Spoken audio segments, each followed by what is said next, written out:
everyone. Thank you so much for tuning in today to a special live broadcast of the Candice Malcolm Show. I want to talk to you today about how the Canadian media is bought and paid for by the Trudeau government. This is why we see when Justin Trudeau is abroad or when we start to have a news cycle in Canada that gains interest in countries outside of Canada, that what you find is that the foreign press are far more fair. They're far more critical of Justin Trudeau than our own press. It is because the Justin Trudeau government pays our press, pays the legacy media in Canada for favorable coverage. There's no other way to look at it. So, as you know, Justin Trudeau is in Europe right now. He is over there on his, I don't even know what to call it. It's like a photo op tour. He's out there doing photo op diplomacy. He's going to he's going to create world peace, solve the Russia conflict by doing selfies and taking smiley photos of himself.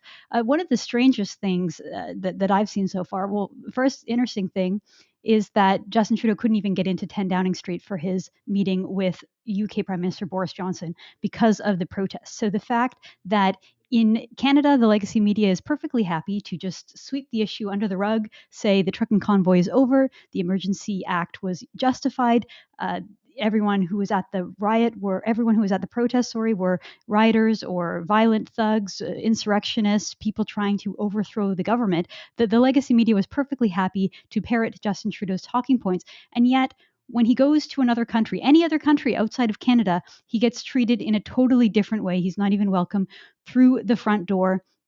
And the media notice it. So Justin Trudeau, I don't understand his policy when it comes to masks, because first we saw him meeting with the Queen. The Queen is our 95-year-old monarch. She recently had COVID.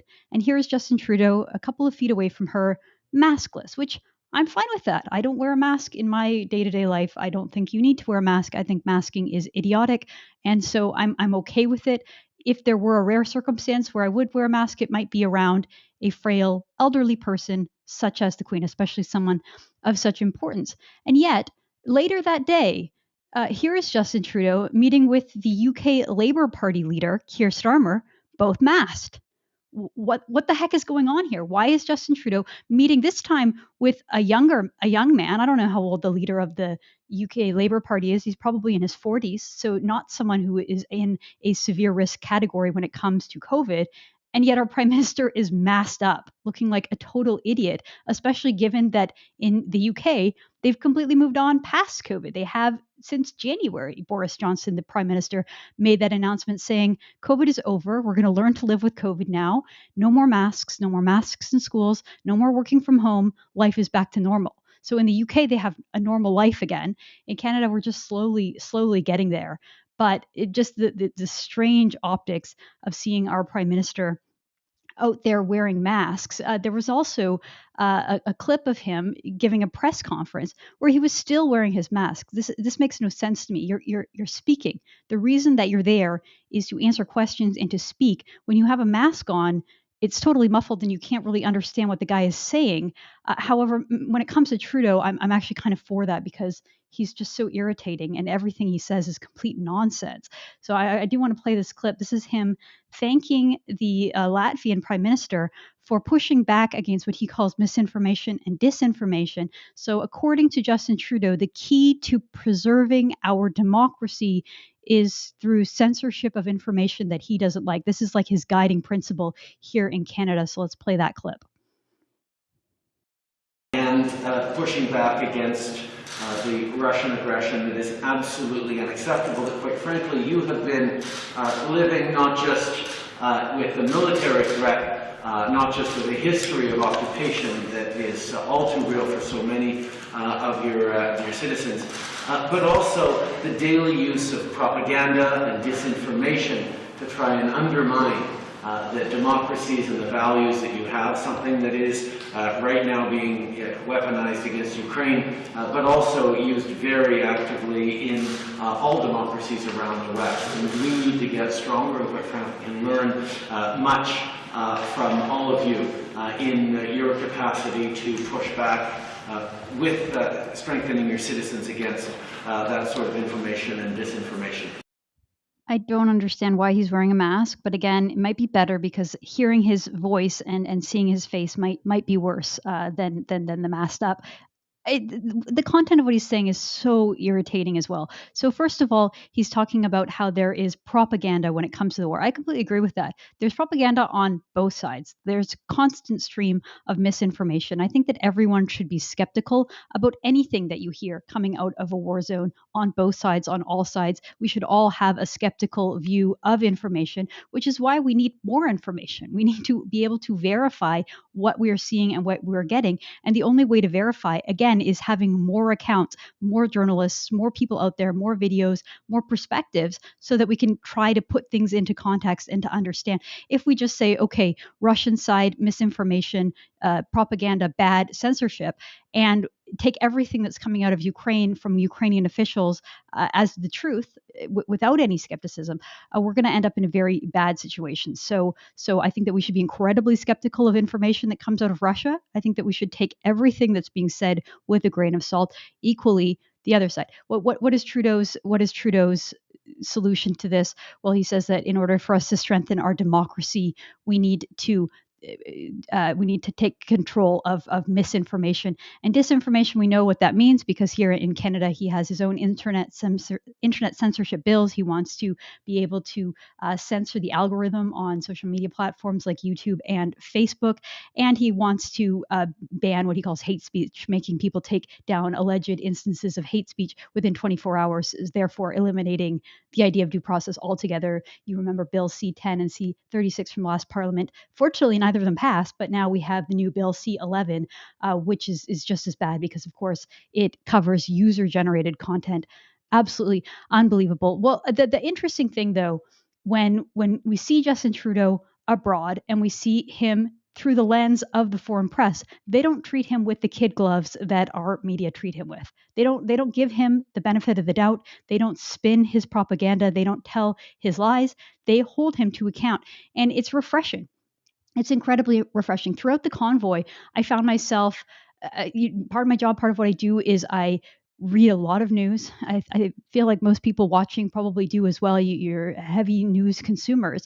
And so I try to get my news from a broadest source as possible, including the legacy media in Canada, including independent media, and now increasingly the foreign press. And I feel like the foreign press is so much more accurate. And there's such a difference between the legacy media in countries like the US and the UK versus in Canada.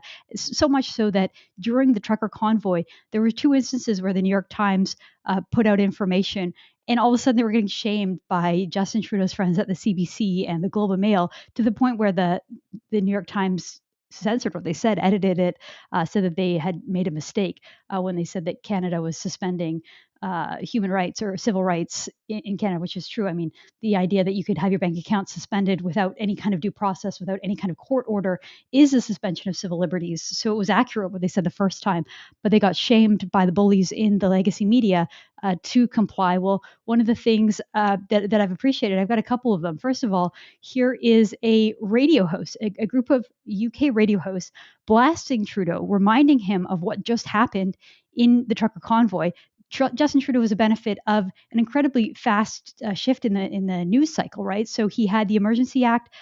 He cleared out Ottawa over the weekend. They finally voted on it the Monday after he cleared the protest away. And Wednesday, just 2 days after they had enacted the thing, he revoked it and said that the crisis was now over. Usually that would be the time where the media would start putting a lot of scrutiny and trying to put together all the loose ends and try to figure out what just happened. But fortunately for Trudeau, a few hours later, Vladimir Putin invaded Ukraine and announced that invasion, and all of a sudden we were in a conflict and war. And so everyone in the media immediately shift their focus to that, and they started shaming anyone who was still talking about Canada, like, how dare you talk about something so trite as what happened in Canada? We've got a real war going on. I still see journalists on social media, criticizing someone like Pierre Poilievre for talking about Canadian domestic issues, as opposed to everyone can only focus on Ukraine and the war, and we're not allowed to talk about anything. We're not allowed to have any complaints or any concerns about our own civil liberties and our own democracy, the decay of our own democracy at home. Well, fortunately, there's still some level-headed journalists over there in the UK. So let's play this clip of radio hosts talking in a normal way, like normal people see Justin Trudeau, without the filter of the Canadian media, which of course are bought and paid for by Justin Trudeau. So here's that clip.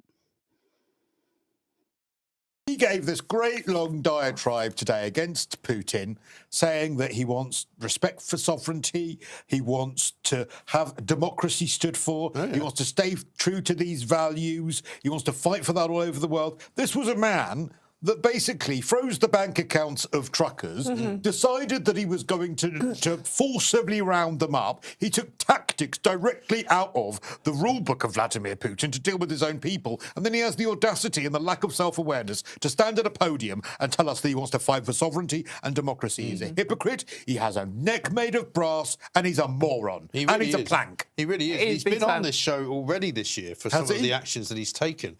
So for him to be on it yet again, that's going to keep him pretty much up there. But he also, all the protesting truckers, most of whom were vaccinated, by the way, in any case, he also branded them racist and misogynist, didn't he? And when a Conservative MP stood up and said, like, you can't say that, you can't slander them that way, he said, well, maybe you might be happy to stand with swastikas and Confederate flags, but I'm not. She was a Jewish MP. Yes. He really is an absolute idiot. Plank of the planks. He have no self-awareness as to what he was doing. And now Putin is clamping down on protesters, treating them absolutely appallingly. Now, obviously, there's no comparison between what Trudeau has done with his people and what Putin is doing. The Canadian police were pretty rough with them. But the Canadian police were really rough, and he was clamping down on free speech and protest. Yeah, freezing their bank accounts, confiscating their pets. Their pets! With a potential threat of... And also, did he not say he was going to kill the pets? Yeah. If anyone came near Dominique Devereaux or Dolly Parton, I'm telling you right now, there would be murders. Yeah.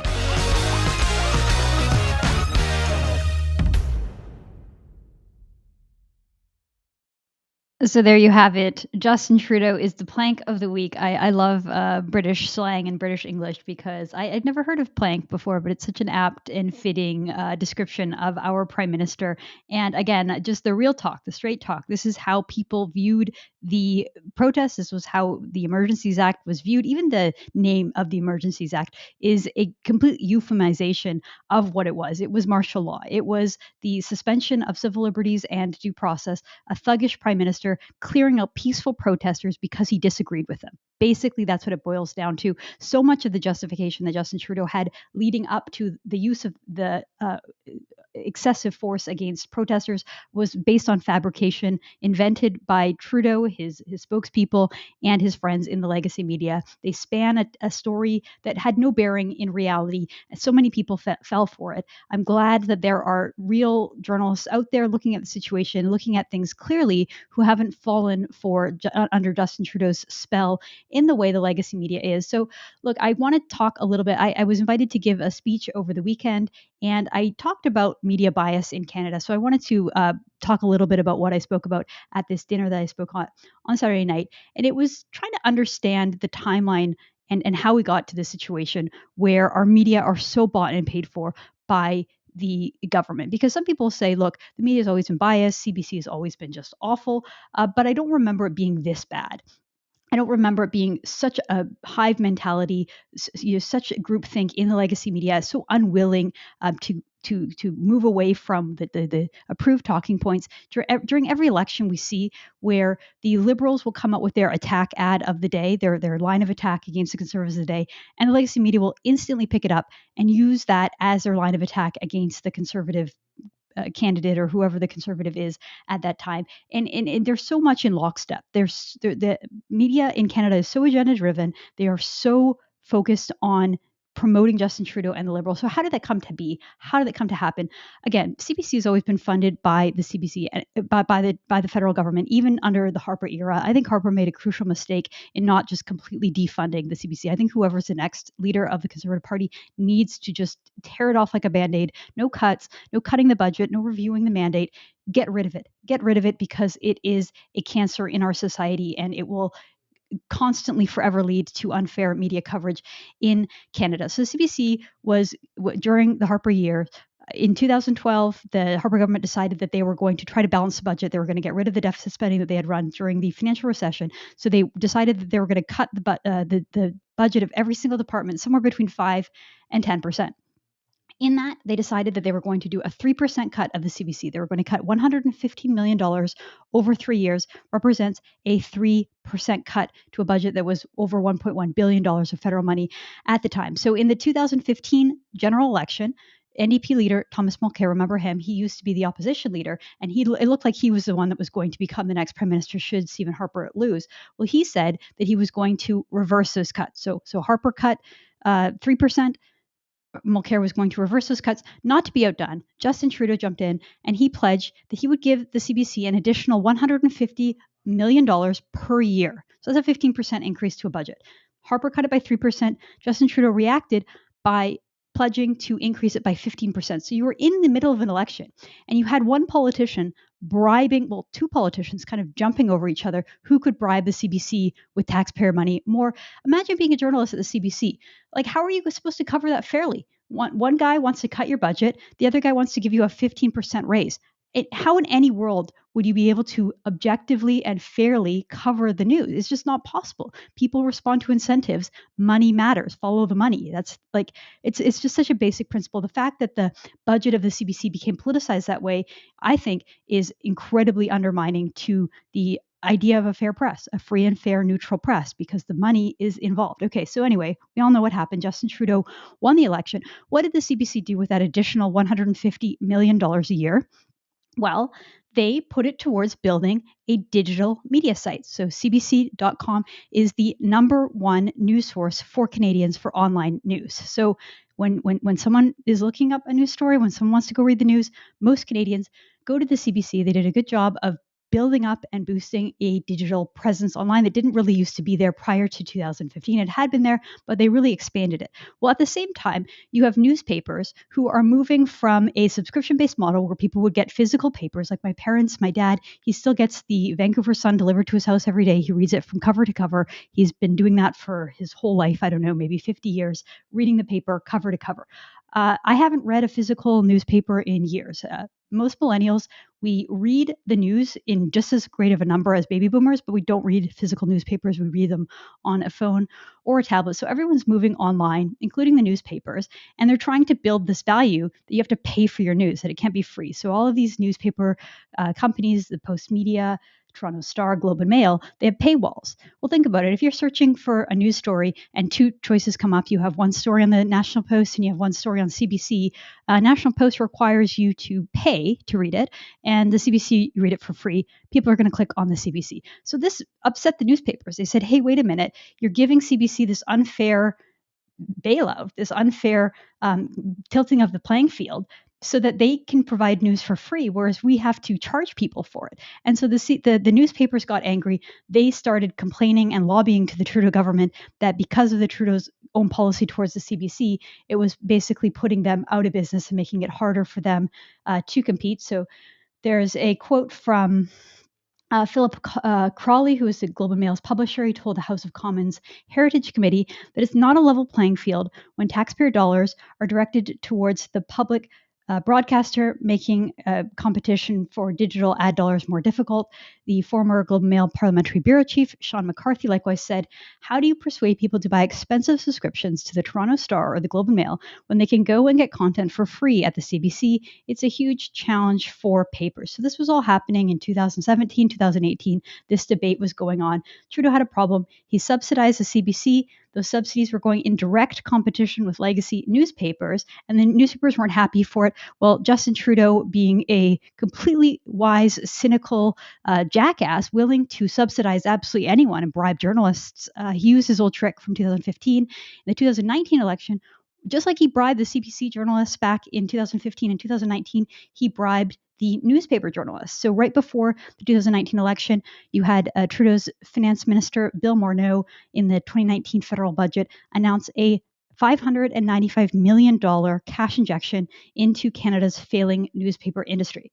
So right before an election, exactly the same thing, $600 million to the newspapers, and the rest is history. I mean, they won that election. They continue to fund the newspapers. How is it that we have a free and fair press in this country that are subsidized or funded entirely by the Trudeau government? It is absolutely mind-boggling that people don't see this as a major conflict, as a major threat to the independence of journalists. I mean, you can say, look, these journalists are professional and they're not going to let the funding of their parent company impact their journalism.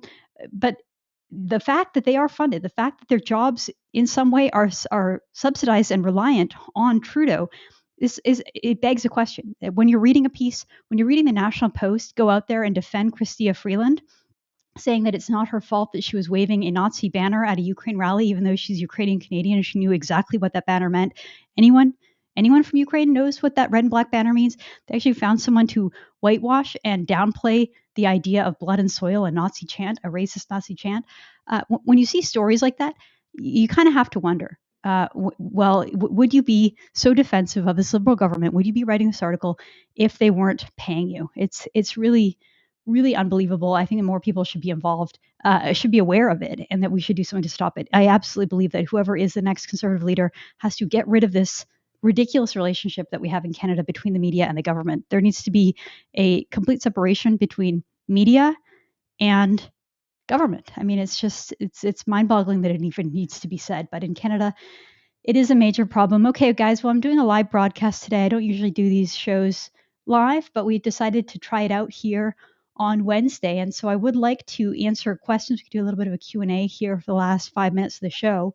So if you have any questions that you want me to address, I would be happy to answer those questions. I'm going to ask my producer if we have any questions that have come in through email or through the chat here on Facebook or YouTube. I'll ask a question from Brady Hall.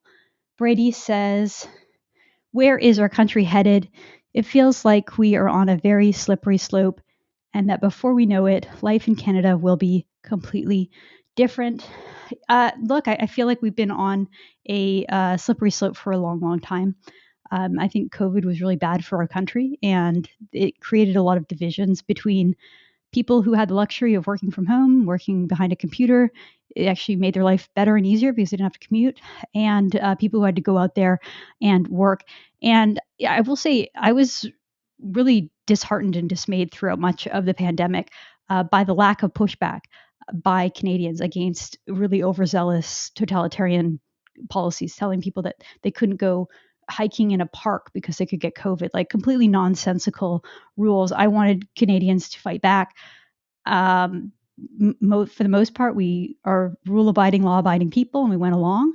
And I think that many people hit the end of their rope and said enough was enough. And I think that the trucker convoy was one of the most inspiring things that I've seen in this country in a very long time. It gives me so much hope and so much pride in our country. And I think even the idea that the Freedom Convoy, made its way around the world. I did radio interviews and TV interviews in lots and lots of foreign countries, the US, the UK, India. People are interested in the Freedom Convoy, and I think more and more our Canadian flag has now become synonymous with that sort of uprising against the government and that stand. And I think that's something that we should be incredibly proud and pleased about. So is the country heading in the wrong direction? I think Justin Trudeau is trying to lead us in the wrong direction. Thank God for the common sense of the Canadian truckers and the people who supported them, because that does give me hope that there is another Canada, and it's that Canada that we need to tap into and try to represent. Okay, another question here from Layla Dawson. This question says, why is Canadian media so obsessed with the Ukraine conflict and not covering what's going on in Canada? I kind of covered this earlier in the show, the idea that it was like the perfect timing for Trudeau, right? Like it enabled him to avoid any kind of scrutiny, any kind of accountability for the absolute disaster of a policy that he had created. He was never, he never went to try to have any kind of dialogue with the truckers. He never wanted to listen to their grievances. He never wanted to address their concerns. He only wanted to denigrate them. He only wanted to smear them and slam them and dismiss them and do everything he can to attack them. Well, the media let him get away with it, and then he took advantage of that changing news cycle. Now he's in Europe, solving the crisis of the world through selfies and smiley photos with soldiers. The media is obsessed with it because it covers for Trudeau, and it allows them to fixate on a villain, right? We just had Donald Trump for 4 years. They fixated on Trump. They fixated on how terrible he was, how horrible it was. It allowed them to not cover what was going on in our own country. Rather than keeping Trudeau accountable, holding Trudeau accountable, covering Trudeau. Like the whole purpose of the CBC and its mandate is to talk about Canada and tell Canadian issues. You turn on the National most nights during the Trump presidency, and the top like 3 news stories were always about Trump and what was going on in the US. Well, now they found a new, even better villain in Vladimir Putin, and so they obsess over him and talk about how terrible he is. Look, I'm in agreement. I think that Vladimir Putin is a tyrant and a war criminal, and that he abuses human rights at home and increasingly abroad. I don't think he's good.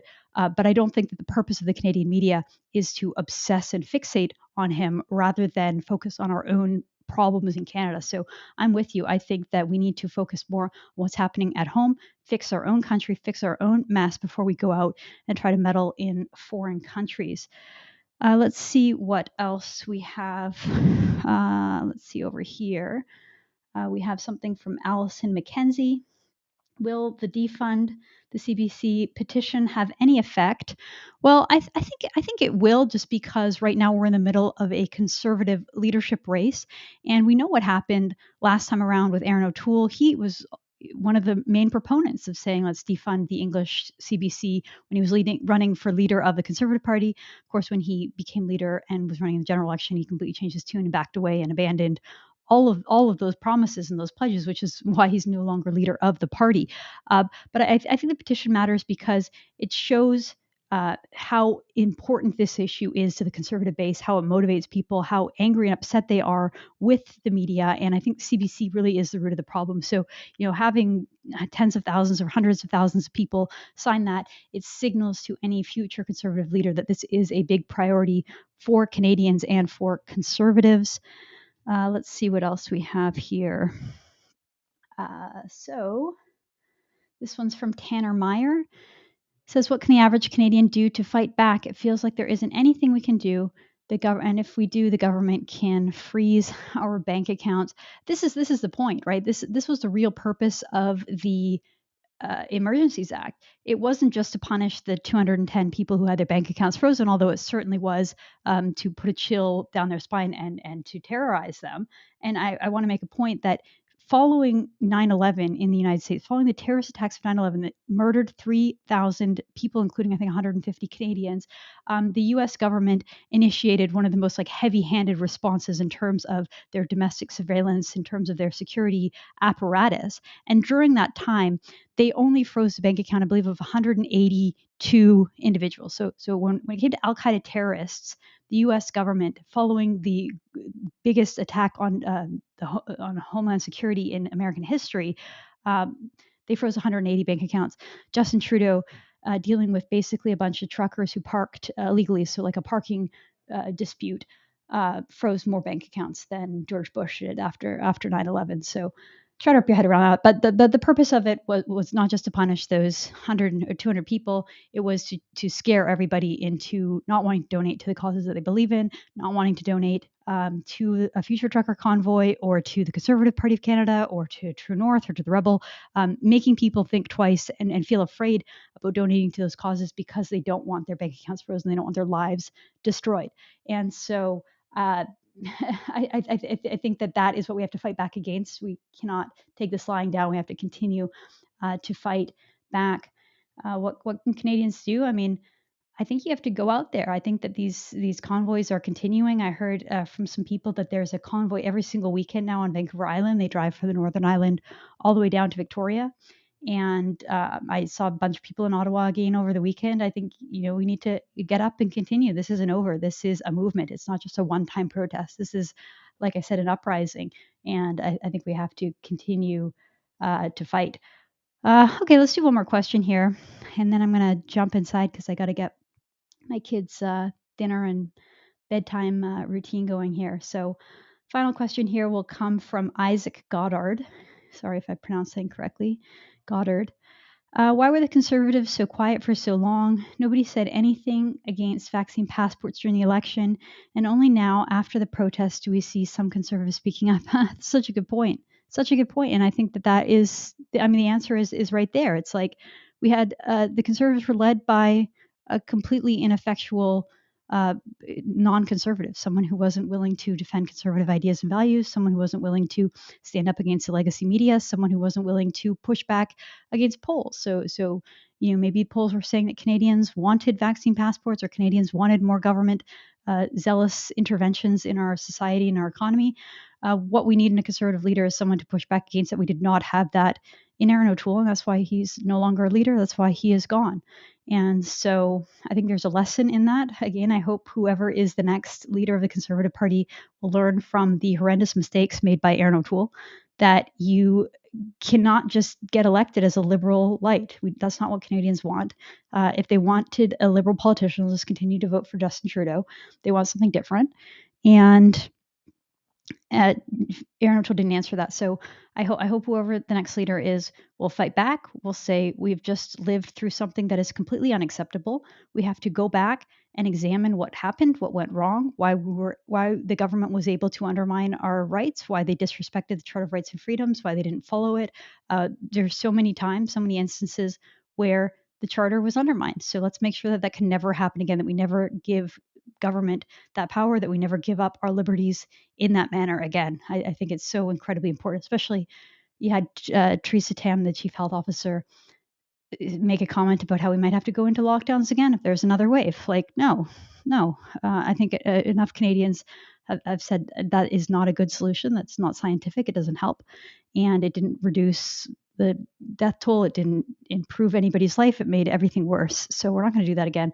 I think we need strong leadership in this country to push back against that. Well, thank you so much, everyone, for tuning in. It's been really fun to come live with you. Like I said, I got to get inside. I got 2 little kids. I have a 1-year-old and a 3-year-old, and they're inside with grandma right now. So I got to go in and help with their dinner and bed. But I really appreciate everyone joining us for the live edition. I think we're going to do it every Wednesday. So watch out for it next Wednesday. Really appreciate everyone tuning in and all your support of True North. Thank you so much for watching. I'm Candice Malcolm, and this is The Candice Malcolm Show.